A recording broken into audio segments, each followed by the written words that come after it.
오늘 제목은 감동 스토리 거룩으로 향하라입니다. 기독도가 두려움 없이 안전하게 기쁨이 가득해서 죽음의 강을 그렇게 건넜으면 좋으련만 그러지 못했잖아요. 너무 아쉽습니다. 왜 그렇게 힘들게 건넜을까? 너무나 쉽고 너무나 기쁨으로 충만한 그런 길이 있는데 아쉬움을 토로하지 않을 수 없습니다. 저자 존 버년도 그와 같은 것을 생각했겠지요. 분명히 죽음의 강을 쉽고 아름답게, 이런 말 하면 좀 그렇지만 우아하게 그렇게 건널 수도 있습니다. 그런 방법이 있지요. 바로 거룩과 관계된 방법입니다. 거룩으로 향했다면 그렇게 고통을 당하지 않았을 것입니다. 낙심, 절망 절대 있지 않았을 것입니다. 거룩으로 향하는 자 두려움이 엄습할 수 없습니다. 기쁨이 고속도로처럼 펼쳐질 것입니다. 감사의 하이웨이가 계속될 것입니다. 죽음의 강이 홍해처럼, 요단강처럼 갈라질 것입니다. 과연 거룩이 무엇이길래 죽음조차 두렵지 않게 한다는 것입니까? 도대체 거룩이 무엇이길래 기쁨과 은혜로 끝까지 승리의 경주를 넉넉히 이기게 한다는 것입니까? 그것이 잠시 생각할 오늘의 주제입니다. 거룩은요, 첫째, 머무는 것입니다. 오늘 본문 9절에 보면 여호와께 드리는 것이 가축이면 다 거룩하다 했습니다. 물론 그렇지 않겠지만 드려진 가축에 점과 흠이 가득하다 할지라도 드려지자마자 거룩하다 이렇게 인정받고요, 실제로 거룩하다는 것입니다. 오늘 본문의 말씀이지요. 즉 가축 자체가 거룩을 결정짓는 것이 아니라 드려진 것, 하나님께 속했기 때문에 거룩해졌다는 것입니다. 하나님께 속하면 무엇이든 거룩한 것이지요. 시간이 하나님께 속하면 거룩합니다. 그 시간을 우리는 주일, 안식일 그렇게 부르는 것이지요. 장소가 하나님께 역시 속했다 하면 거룩한 것입니다. 텐트가 하나님께 속합니다. 하나님이 거기 거하겠다 말씀하십니다. 그러니까 그 텐트 그저 장막일 뿐인데 성막, 하나님이 만나주시는 장소, 회막이 된다는 것입니다. 서원물도 마찬가지예요. 오늘 27장 레위기 오늘 본문에 보게 되면 서원의 관계에 대해서 말해주고 있습니다. 우리가 읽은 본문은 그저 가축을 서원할 때 말하고 있는데, 내가 하나님께 드리겠습니다. 그래, 내가 받으마. 그러면 그 서원물 가축이 거룩하다는 것입니다. 바뀐다는 거예요. 사람도 그렇습니다. 27장 이제 초반에 나오고 있는데 사람의 서원도 마찬가지예요.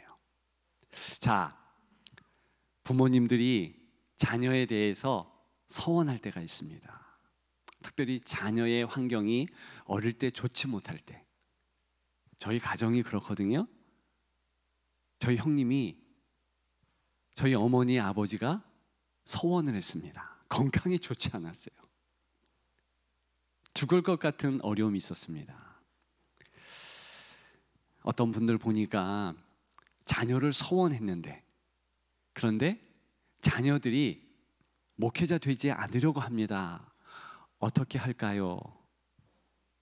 그런 고민을 가진 것을 봅니다. 여러분, 어떻게 해야 될까요? 괜찮습니다. 아무리 부모가 서원해도 자녀가 자원하여 내가 하나님의 일을 하겠습니다, 목회자가 되겠습니다, 그렇게 작정하고 서원하지 않으면 부모가 한 서원은 물을 수 있습니다. 괜찮아요. 그러한 서원에 관계해서 오늘 레위기 27장은 말해준다는 것입니다. 그리고 어떤 성물, 물건, 이런 것들이 서원하면 어떻게 되는가? 바로 거룩한 물건이, 사람이, 가축이 된다는 것이지요. 그런데 중요한 것은 그렇게 거룩해졌는데도 불구하고 외형적인 변화가 없다는 것입니다. 이게 문제지요. 가축을 서원했는데 서원하자마자 갑자기 하늘에서 금가루가 떨어져서 화려하게 변하고 휘황찬란한 빛에 쌓인다. 그러면 사람들이 놀라겠지요. 서원한 이도 기쁘겠지요. 그런데 변화가 없어요. 영적으로는 그런 변화가 있을 수 있습니다. 그러나 육안으로는 전혀 그런 변화가 없어요. 여러분, 거룩이라는 것이 성경적으로 무슨 뜻인지 아십니까? 단절, 갈라짐, 뭐 이런 뜻이에요. 하나님은 창조자이시기 때문에 피조물인 사람과 갈라져 있다는 뜻이에요. 거룩은 하나님의 제1의 고유 속성입니다. 그것을 어떻게 말로 다 표현할 수가 없어요. 하나님이 계시면 거룩한 거예요. 따라서 하나님이 취하겠다 그러면 외형적으로는 어떤 변동이 없지만 거룩한 것입니다. 하나님께 머물기 때문에 그렇습니다. 문제는 못 느끼죠. 그래서 답답하죠. 진짜 바쳐졌나? 흠양하셨나? 내가 하나님 앞에 거룩할까? 궁금하죠. 성도는 하나님 앞에 마치 서원한 자녀와 같이 거룩합니다. 왜 그러냐 하면 예수 그리스도께서 우리를 위해서 그분의 보혈을 주셨기 때문에 그렇습니다. 서원자에 준하는 거룩함이 우리에게 있다는 것입니다. 그런데 말씀드렸다시피 내가 거룩한데 자기만 거룩한 것을 몰라요. 성삼위 하나님이 압니다. 아이, 천사들도 알아요. 마귀도 알아요. 하나님의 광해로운 빛이 둘러쳐 있다는 것을 압니다. 그런데 본인이 몰라요. 그러면 그 거룩함이 능력되지 않습니다. 낙심, 절망, 좌절이 매일 찾아오는 손님처럼 그렇게 옵니다. 힘들지요. 어렵지요. 따라서 거룩한 자는 내가 거룩하다, 그것을 의식해야 합니다. 서원한 가축이 하나님이 받으셨으므로 이 가축은 거룩한 것이야, 이렇게 의식해야 되듯이 모든 거룩한 자, 거룩한 성물은 그와 같은 의식의 변화를 가져야 된다는 것입니다. 여러분은 어떠십니까? 여러분들은 내가 정말 거룩한 자다 의식하며 사십니까? 만일 그렇지 않다면 기독도와 같이 암울한 죽음의 강에 빠질 수도 있을 것입니다. 위대한 경건주의자 맥체이는요, 자신을 한번 주목할 때 그리스도에 대하여 10번 주목하라 그랬습니다. 이게 거룩이거든요. 나에 대하여 한번 생각할 때 하나님에 대하여 10번을 생각하라는 거예요. 10분의 1이 거기에 적용이 되네요. 그런 모습이 정말 거룩이죠. 하나님 아버지의 빛나는 광채, 그것이 내게 지금 임했다. 거룩한 자로 나는 승리한다. 이러한 마음이 있어야 된다는 것입니다. 따라서 거룩은 생활의 습관입니다. 내가 하나님의 것이라는 생각이 아침, 점심, 저녁을 관통한 하루는요, 거룩한 하루예요. 그렇게 인생을 살아갔냐? 그런 삶을 산 이는요, 거룩한 삶을 산 사람입니다. 그러면 승리하게 되어 있습니다. 어떤 상황이든지 넉넉히 이길 줄 믿습니다. 그런 여러분들 되시기를 주님의 이름으로 축복합니다. 두 번째, 거룩은요, 멈추는 거예요. 레위기는요, 이스라엘 백성들이 5살이 되면 무조건 처음으로 공부해야 될 책입니다. 지금도 그래요. 시사점이 있지 않습니까? 다른 것 배우는 것이 아니라 먼저 하나님이 하지 말라는 것을, 안 하는 것을 배우는 거예요. 토를 달지 않습니다. 그런 면에서 아담과 하와는 거룩하지 않은 족속들입니다. 왜요? 선악을 알게 하는 나무의 실과를 먹지 말라 명령했어요. 다른 것은 다 먹고 다 해도 괜찮다. 단 한 가지, 선악을 알게 하는 나무의 실과 먹지 마. 그런데 자기 뜻이 발동합니다. 보암직, 먹음직, 지혜롭게 만듦직, 이러면서 먹게 되지요. 바로 이것이 거룩과 위배되는 대표적인 모습 아니겠습니까? 하지 말라 하는 것은, 그래, 그것이 뭐 건강에 좋든 안 좋든, 뭐 영양학이 어쩌고, 이거 따지는 것이 아니라 그대로 하는 것이 거룩이에요. 따라서 거룩은요, 대체적으로 내가 하고 싶은 것을 절제하는 것. 하나님이 하라 하면 그 시간을 거룩한 시간으로 만들 수 있는 것. 내가 하기 싫은데 하는 것, 또 하고 싶은데 안 하는 것, 이런 것들로, 이런 행동들로 거룩이 결정됩니다. 여러분 어떻습니까? 여러분들은 거룩하게 사나요? 내가 거룩하게 산다, 어떻게 알 수 있는가? 내가 하고 싶지 않은데 하나님 말씀이니까 하는 거예요. 구체적으로 말씀드리면 주일 성수도 힘들고 어려워요. 그게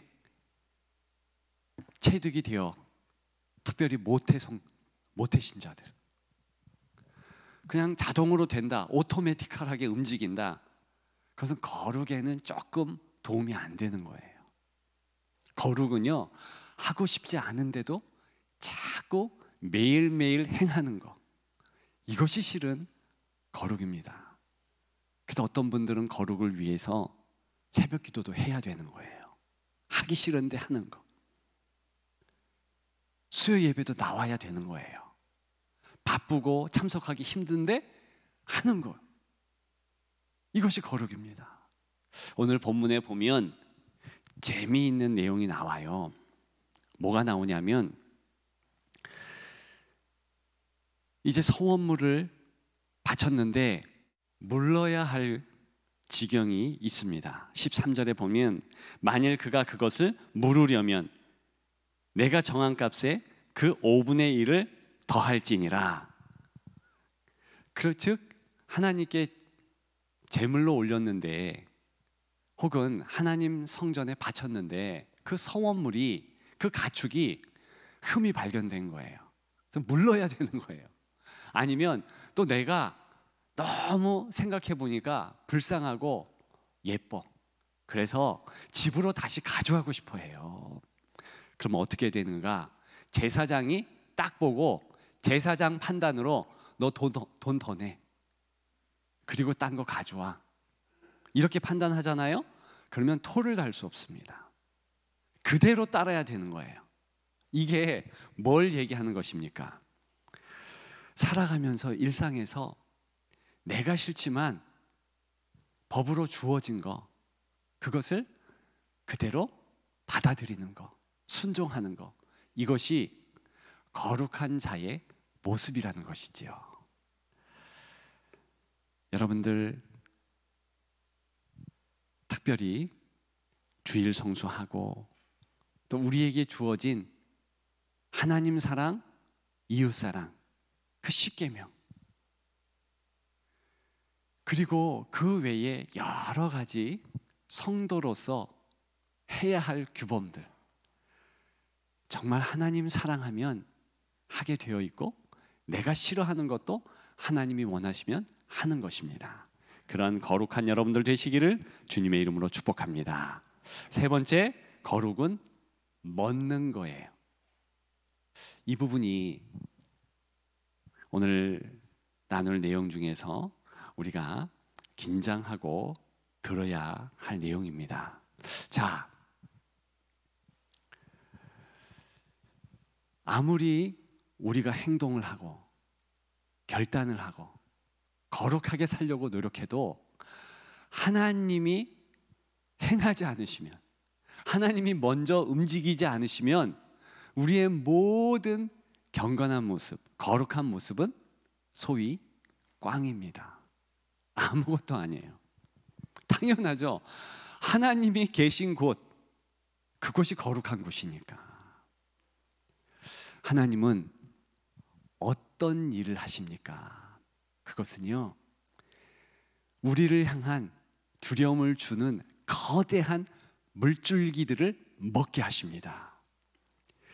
레위기는요, 출애굽기와 그 맥을 같이 합니다. 어떤 학자들은 제2의 출애굽기다, 그렇게도 불러요. 광야 시대에 준 그런 하나님의 말씀들이거든요. 출애굽기, 레위기 어떤 일로 시작됩니까?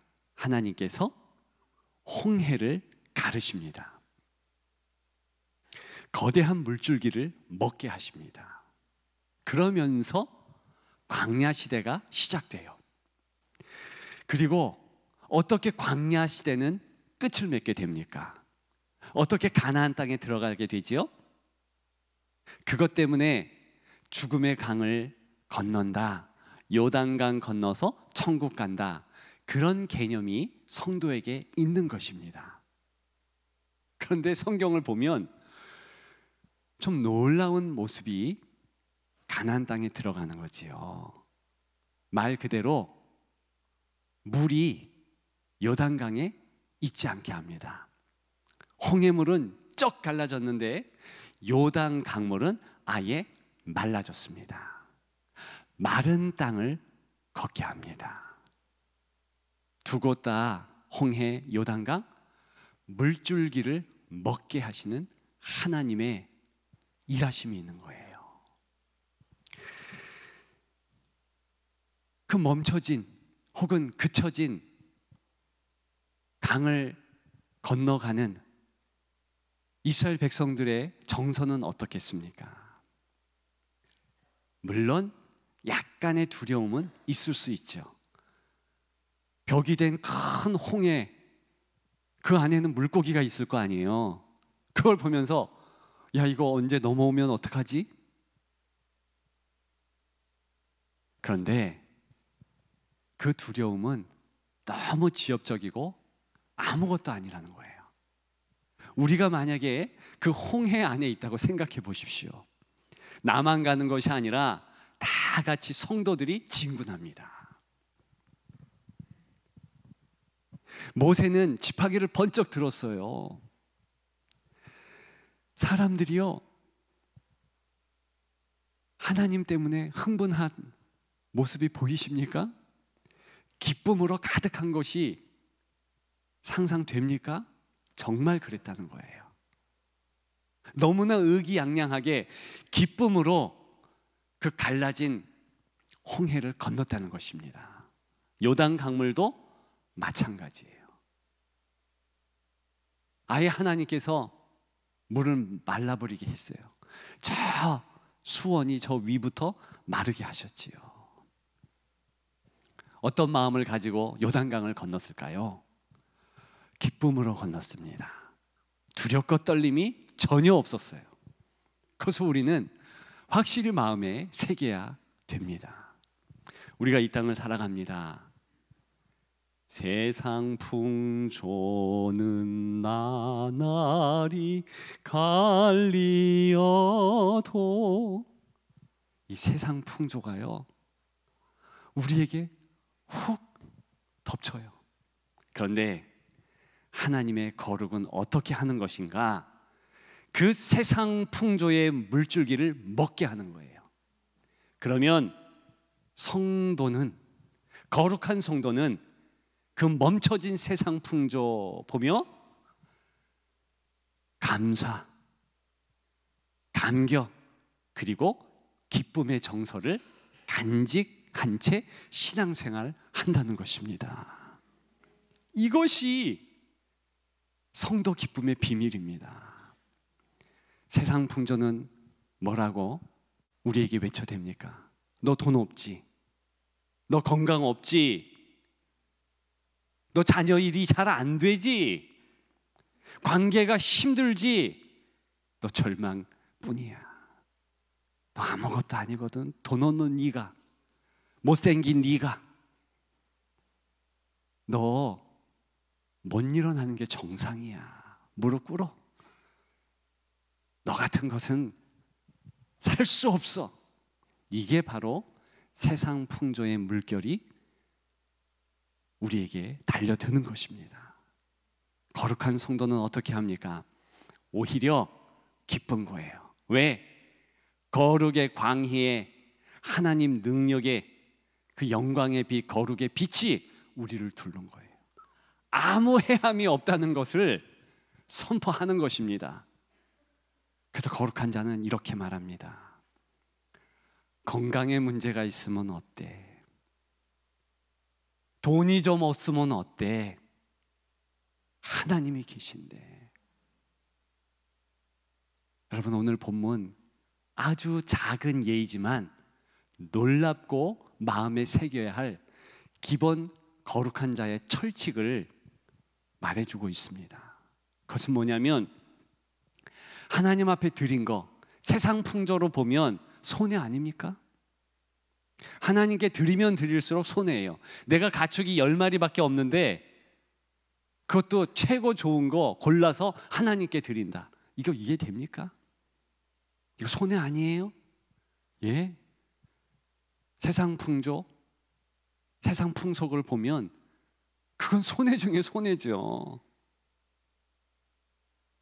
적은 손해라고요?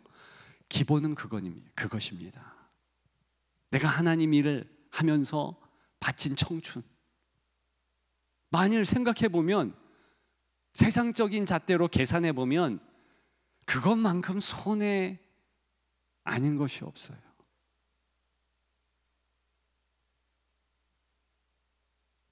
죄송해요, 저의 이야기를 해서. 제가 확실하게 알고 있는 것은 저의 일이니까. 어릴 때부터 신앙생활을 했잖아요. 어떤 이유가 있어서 교회에서 먹고 자고 할 수밖에 없었습니다. 근데 때로는 그렇게 했기 때문에 공부를 손해본 거 있어요. 무조건 새벽기도 드려야 되고 주일날 늦게까지 예배를 드려야 되니까 공부 못한 거 있잖아요. 어느 때는 그게 손해같이 느껴지더라고요. 그런데 나중에 보니까 그게 손해 아니더라고요. 하나님의 은혜더라고요. 우리의 삶이 그렇지 않습니까? 끝날에 착하고 충성된 종아, 네가 내게 충성했으니 나와 함께 거하자. 이런 하나님의 평가가 있다면 우리는 성공한 인생 아니겠습니까? 성공한 성도 아니겠습니까? 거룩한 성도인 줄 믿습니다. 그것이 은혜인 거예요. 그런 여러분들 되시기를 주님의 이름으로 축복합니다.